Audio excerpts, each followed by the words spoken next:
ನಿಮಗೆ ಚಿನ್ನಸ್ವಾಮಿ ಸ್ಟೇಡಿಯಂ ಬಳಿ ಉಂಟಾದಂತಹ ಕಾಲ್ ತುಳಿತದ ಭೀಕರತೆ ಎಷ್ಟರ ಮಟ್ಟಿಗಿತ್ತು ಅನ್ನೋದನ್ನ ಹೇಳೋ ಪ್ರಯತ್ನವನ್ನ ಇಷ್ಟು ದಿನ ಮಾಡ್ತಾ ಇದ್ವಿ. ಟೋಟಲ್ ಆಗಿ 11 ಜನ ಸತ್ರು. ಬಟ್ ಒಬ್ಬೊಬ್ರು ಎಷ್ಟು ಒದ್ದಾಡಿದ್ದಾರೆ, ಕೊನೆ ಕ್ಷಣದ ತನಕ ಪ್ರಾಣ ಉಳಿಸ್ಕೊಳ್ಳೋದಕ್ಕೆ ಹೇಗೆ ಒದ್ದಾಡಿದ್ರು, ಅವ್ರು ಸಾಯ್ತಾ ಇದ್ದಾರೆ ಅಂತ ಗೊತ್ತಿದ್ರು ಅಕ್ಕಪಕ್ಕದಲ್ಲಿ ಇದ್ದವರು ಕೇವಲ ಆಟಗಾರರ ನೋಡಬೇಕು ಅನ್ನುವಂತಹ ಉನ್ಮಾದ ಮಾತ್ರ ಕಾಣಿಸ್ತಾ ಇತ್ತು. ನಮ್ಮ ಜೊತೆಗೆ ಇದ್ದಂತಹ ಒಬ್ಬ ವ್ಯಕ್ತಿ ವಿಲವಿಲ ಒದ್ದಾಡಿ ಕೊನೆ ಕ್ಷಣ ಪ್ರಾಣ ಭಿಕ್ಷೆಯನ್ನ ಬೇಡ್ತಾ ಇದ್ರು. ಅಲ್ಲಿನ ಜನ ಕರಿಗ್ಲೇ ಇಲ್ಲ. ಅದಕ್ಕೆ ಸಂಬಂಧಪಟ್ಟಂತೆ ಒಂದು ಎಕ್ಸ್ಕ್ಲೂಸಿವ್ ಡೀಟೇಲ್ಸ್ ಅನ್ನ ನಾವು ಕೊಡ್ತೀವಿ. ಕೊನೆ ಕ್ಷಣದ ತನಕ ಪಾಪ ಮೃತ ಪ್ರಜ್ವಲ್, ಈಗ ಅವ್ರು ಮೃತಪಟ್ಟಿದ್ದಾರೆ, ಬಟ್ ಆಗ ಬದುಕಿಸಿ ಅಂತ ಕೊನೆ ಗಳಿಗೆಯಲ್ಲೂ ಕೂಡ ಅಂಗಲಾಚ್ತಾ ಇದ್ರಂತೆ ಸುತ್ತಮುತ್ತ ಇದ್ದವರಿಗೆ. ಆ ವಿಡಿಯೋ, ಮನಗಲಕುವ ವಿಡಿಯೋ ನಮಗೆ ಸಿಕ್ಕಿದೆ, ತೋರಿಸ್ತೀವಿ ನಿಮ್ಗೆ. ತಳ್ಳಾಟ ನೂಕಾಟದಲ್ಲಿ ಕೆಳಗೆ ಬಿದ್ದಿದ್ದ ಪ್ರಜ್ವಲ್ ಕೈ ಮೇಲ್ ಎತ್ತಿ ಸಹಾಯಕ್ಕಾಗಿ ಪ್ರಜ್ವಲ್ ಕೂಗ್ತಾ ಇದ್ರಂತೆ. ನೋಡ್ತಾ ಇದ್ದ ಹಾಗೆ ಅವರ ಉಸಿರು ನಿಂತು ಹೋಯ್ತು. ಪ್ರಜ್ವಲ್ ಬಿದ್ದು ಒದ್ದಾಡ್ತಾ ಇದ್ರು. ಅವ್ರ ಸುತ್ತಮುತ್ತ ಇದ್ದಂತಹ ಯುವಕರಿಗೆ ಅದೇನು ಹುಚ್ಚು ಬಡ್ದಿತ್ತೋ ಏನೋ ಗೊತ್ತಿಲ್ಲ, ಯಾರೂ ಸಹಾಯಕ್ಕೆ ಬರಲಿಲ್ಲ. ಮನುಷ್ಯರಾಗಿ ನಾವು ಎಲ್ಲಿ ಸೋತ್ವಿ ಅನ್ನೋದಕ್ಕೆ, ನಮ್ಮ ಆತ್ಮಸಾಕ್ಷಿನ ನಾವೇ ಪ್ರಶ್ನೆ ಮಾಡೋದಕ್ಕೆ ಇವರು ಉತ್ತರ. ನಿಮಗೆ ತೋರಿಸ್ತೀವಿ ನಾವು ಆ ವಿಡಿಯೋ ನೀವೆಲ್ಲ ನೋಡಿರ್ಬೋದು ಬಹುಶಃ ಒಂದು 2-3 ದಿನದಿಂದ. ಬಟ್ ಅಲ್ಲಿ ಒಬ್ಬ ಕಾಲು ತುಳಿತಕ್ಕೆ ಸಾವನ್ನಪ್ಪಿದ್ದಾನೆ, ಪ್ರಜ್ವಲ್ ಅಂತ. ಪಾಪ ಆ ಹುಡುಗ ಅಲ್ಲಿ ಕೈ ಸನ್ನೆ ಮಾಡ್ತಾ ಇದ್ದಾನೆ, ಯಾಕಂದರೆ ಅವನಿಗೆ ಕಂಪ್ಲೀಟಾಗಿ ಸಫೋಕೇಶನ್ ಆಗಿಬಿಟ್ಟಿದೆ.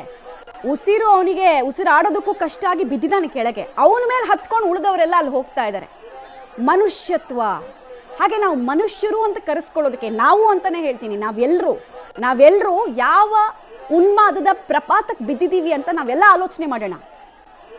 ಯಾರೋ RCB ಆಟಗಾರರು, ಅವ್ರಿಗೆ ನಮ್ಮ ಹೆಸರು ಗೊತ್ತಿರಲ್ಲ, ಅವ್ರನ್ನ ನೋಡೋದಕ್ಕೆ ಇನ್ನೊಬ್ಬ ಮನುಷ್ಯ ನಮ್ಮ ಪಕ್ಕದಲ್ಲಿ ಇದ್ದವನನ್ನು ನಾವು ತಳ್ಕೊಂಡು ಅವನನ್ನು ಸಾಯಿಸ್ಕೊಂಡು ನಾವು ಹೋಗ್ತೀವಲ್ಲ.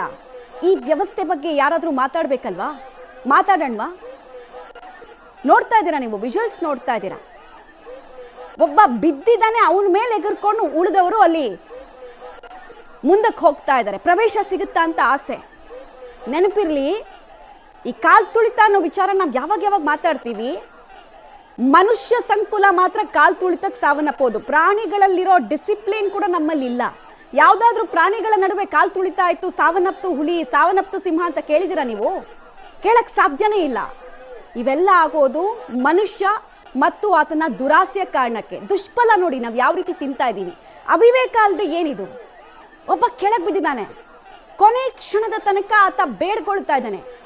ಅವನಿಗೆ ಮಾತಾಡೋದಕ್ಕೆ ಬಾಯಲ್ಲಿ ಆಗ್ತಾ ಇಲ್ಲ, ಕಾರಣ ಉಸಿರು ತಗೊಳ್ಳೋದಕ್ಕೆ ಕಷ್ಟಪಡ್ತಾ ಇದ್ದಾನೆ. ಕೈ ಸನ್ನೆ ಮೂಲಕ ಹೇಳೋ ಪ್ರಯತ್ನ ಯಾರೂ ಕೇಳಿಸ್ಕೊಳ್ತಾ ಇಲ್ಲ. ಎಲ್ರಿಗೂ ಅವ್ರವ್ರದ್ದೇ ಹೆಚ್ಚು. ಅಲ್ಲಿ ತಂದೆ ತಾಯಿ ದುಃಖನ ಯಾರು ಬಂದು ಸರಿ ಮಾಡೋಕ್ಕಾಗಲ್ಲ. ಏನೋ ಬದುಕಿದೀವಿ ಅಷ್ಟೇ. ಫ್ರೀ ಬಿಟ್ರು ಅಂತ ಹೇಳಿ ಮಕ್ಳಿಗೂ ಒಂದು ವಿವೇಕ ಇಲ್ವಾ? ಅಲ್ಲಿ ಯಾರೋ ಬಿದ್ದಿದ್ದಾರೆ ಅಂದ್ರೆ ಅಟ್ಲೀಸ್ಟ್ ಲಿಫ್ಟ್ ಮಾಡ್ಬೇಕು. ನನ್ ಮಗನೇ ಬಿದ್ದು ಕೈ ಹಿಂಗ್ ಎತ್ತಿದಾನ, ಕೈ ಕಾಣ್ತಾ ಇದೆ ನನಗೆ, ಅದ್ರ ಮೇಲೇನೆ ತುಳ್ಕೊಂಡು ಒಂದು ಹುಡುಗ ಹೋಗ್ತಾ ಇದ್ದಾನೆ. ನನಗೆ ಎಷ್ಟು ನೋವಾಗತ್ತೆ ಸರ್. ಹೋಗಿರೋ ಜೀವ ಬರಲ್ಲ. ಅವರನ್ನ ಸಸ್ಪೆಂಡ್ ಮಾಡಿ ಅವ್ರ ಫ್ಯಾಮಿಲಿಗೆ ಯಾಕೆ ನೋವು ಕೊಡ್ತೀರಾ? ತಂದೆ ತಾಯಿ ದುಃಖನ ಯಾರು ಬಂದು ಸರಿ ಮಾಡೋಕ್ಕಾಗಲ್ಲ. ಏನೋ ಬದುಕಿದೀವಿ ಅಷ್ಟೇ. ಫ್ರೀ ಬಿಟ್ರು ಅಂತ ಹೇಳಿ ಮಕ್ಳಿಗೂ ಒಂದು ವಿವೇಕ ಇಲ್ವಾ? ಅಲ್ಲಿ ಯಾರೋ ಬಿದ್ದಿದ್ದಾರೆ ಅಂದ್ರೆ ಅಟ್ಲೀಸ್ಟ್ ಲಿಫ್ಟ್ ಮಾಡ್ಬೇಕು. ನನ್ ಮಗನೇ ಬಿದ್ದು ಕೈ ಹಿಂಗ್ ಎತ್ತಿದಾನ, ಕೈ ಕಾಣ್ತಾ ಇದೆ ನನಗೆ, ಅದ್ರ ಮೇಲೇನೆ ತುಳ್ಕೊಂಡು ಒಂದು ಹುಡುಗ ಹೋಗ್ತಾ ಇದ್ದಾನೆ. ನನಗೆ ಎಷ್ಟು ನೋವಾಗತ್ತೆ ಸರ್. ಹೋಗಿರೋ ಜೀವ ಬರಲ್ಲ. ಅವರನ್ನ ಸಸ್ಪೆಂಡ್ ಮಾಡಿ ಅವ್ರ ಫ್ಯಾಮಿಲಿಗೆ ಯಾಕೆ ನೋವು ಕೊಡ್ತೀರಾ? ಮನುಷ್ಯರಾಗಿ ನಾವು ಎಲ್ಲಿ ಸೋತ್ವಿ ಅನ್ನೋದಕ್ಕೆ ಅವ್ರ ತಾಯಿ ಹೇಳ್ತಾ ಇದ್ದಾರೆ. ವಿವೇಕ ಇಲ್ವಾ ಅಲ್ಲಿದ್ದವ್ರು ಯಾರಿಗೂ ಅಂತ? ವಿವೇಕ ಕಳ್ಕೊಂಡಿದ್ದಾರೆ. ಯುವ ಸಮೂಹ ಈ ಕ್ರಿಕೆಟ್ ಅನ್ನೋ ಅಫೀಮನ್ನು ಎಷ್ಟರ ಮಟ್ಟಿಗೆ ತಲೆಗೆ ತುಂಬಿಕೊಂಡಿದೆ ಅನ್ನೋದಕ್ಕೆ ಇದು ಉದಾಹರಣೆ. ಡೀಟೇಲ್ಸ್ ಕೊಡ್ತಾರೆ, ನೇರ ಸಂಪರ್ಕದಲ್ಲಿ ಜಾಯ್ನ್ ಆಗ್ತಾರೆ ಪ್ರಕಾಶ್. ಮನುಷ್ಯರಾಗಿ ನಾವು ಎಲ್ಲಿ ಸೋತ್ವಿ ಅನ್ನೋದಕ್ಕೆ ಹಾಗೂ ನಮ್ಮ ಆತ್ಮಸಾಕ್ಷಿಯನ್ನು ನಾವೇ ಪ್ರಶ್ನೆ ಮಾಡ್ಕೊಳ್ಳೋದಕ್ಕೆ ಈ ವಿಡಿಯೋ ಉದಾಹರಣೆ ಅಂತ ಅನ್ಸುತ್ತೆ. ಮಮತಾ, ನಿಜಕ್ಕೂ ಕೂಡ ಪ್ರಜ್ವಲ್ನ ಕೊನೆಯ ಈ ಒಂದು ದೃಶ್ಯವನ್ನು ನೋಡಿದ್ರೆ ಸಂಕಟ ಅಂತ ಅನ್ಸುತ್ತೆ.